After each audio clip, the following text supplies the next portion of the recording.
luar biasa. Kenapa kita berkata luar biasa? Ya bukan karena kabar kita baik. Ya mungkin banyak orang berkata saya sedang tidak baik, Bu. Tapi kita berkata luar biasa karena kita punya Tuhan yang luar biasa. Saudara, saya percaya ya sebagai anak Tuhan, orang percaya, tentunya goal dari kekristenan kita itu adalah melakukan kehendak Tuhan. Amin apa amin? Ya, kita hidup bukan untuk mencapai apa yang kita mau, tapi kita hidup untuk mencapai apa yang Tuhan mau. Itulah kesuksesan bagi seorang yang percaya kepada Tuhan. Kita hidup bukan melakukan apa yang kita kehendaki, tapi kita hidup untuk melakukan apa yang Tuhan kehendaki. Kenapa saudara ke gereja? Kenapa saudara mendengarkan firman Tuhan? Nggak usah lihat orang yang lagi cari tempat duduk, kepo semua. Lihat saya saja, amin. Ini jemaat memang ya, kebiasaan cuma orang lewat diliati. Akhirnya gagal fokus. Nanti kalau saya sudah baca ayat, itu tadi ayatnya di mana ya? Gara-gara lihat orang lewat, biarin aja lagi cari tempat duduk. Nggak usah jangan gagal bilang kanan kirimu, jangan gagal fokus. Perhatikan firman Tuhan. Ya, soalnya saudara nggak lihat 1 menit saja sudah kehilangan inti dari pembicaraan kita ya. Jadi saudara tadi apa yang saya bilang? Udah nggak tahu kan, gagal fokus sudah.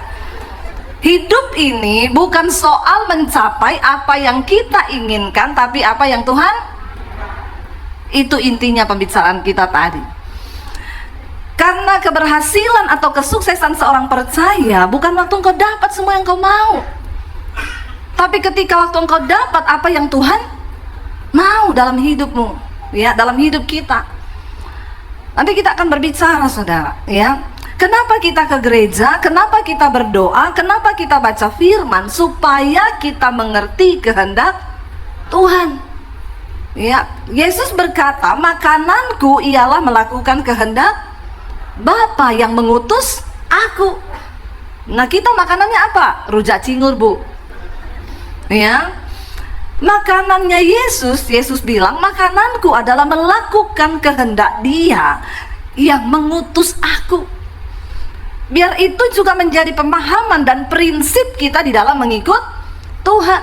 Kalau orang sudah mengerti prinsip itu, maka bukan soal enak atau tidak enak, tetapi hidup ini soal menggenapi kehendak Tuhan. Saudara, kita baca bersama 1 Tesalonika pasal yang ke-5 ayat yang ke-18. Apa kehendak Tuhan bagi hidup kita ya? Yang utama ya dikatakan di dalam 1 Tesalonika pasal yang ke-5 ayat 18 ya. Tema khotbah saya hari ini adalah nikmatnya hidup.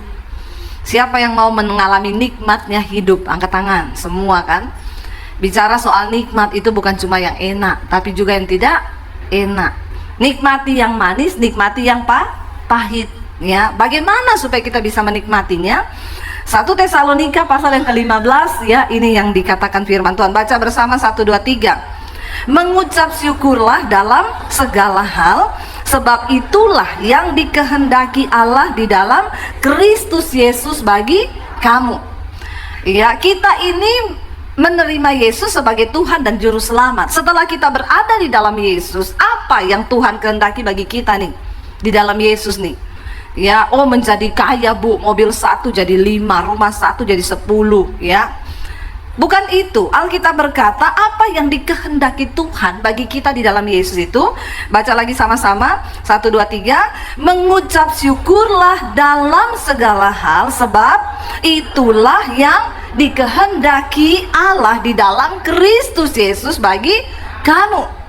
Ya, kalau baca ayat ini sepintas biasa saja saudara.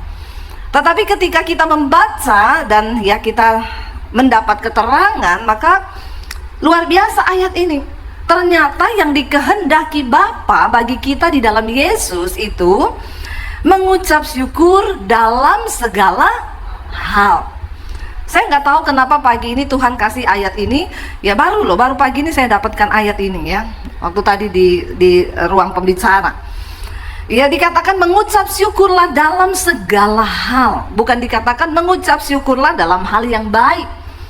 Sering kali kita mengucap syukur ya kalau apa saudara, ya naik pangkat, mengucap syukur. Mengucap syukur kalau apa? Dapat jodoh, mengucap syukur. Mengucap syukur kalau apa? Naik ke rumah baru, mengucap syukur. Ya, orang itu cenderung mengucap syukur, dan itu identik loh dengan kekristenan loh. Ya, nanti datang ya, saya ada ibadah ucapan syukur. Ya, ucapan syukur apa? Naik rumah baru. Oh, ya, nanti datang ya, ada ibadah ucapan syukur. Kenapa? Suami saya naik pangkat di kantor. Saya belum pernah dengar, Bu, nanti datang ya, ada ucapan syukur di rumah saya. Kenapa? Suami saya turun pangkat.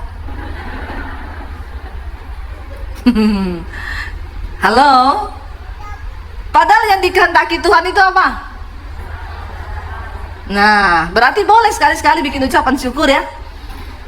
Saya nanti malam ikut ya, kita makan-makan ucapan syukur. Kenapa? Saya putus sama pacar saya. Yang muda-muda mengucap syukur, karena berarti Tuhan kasih kamu yang terbaik.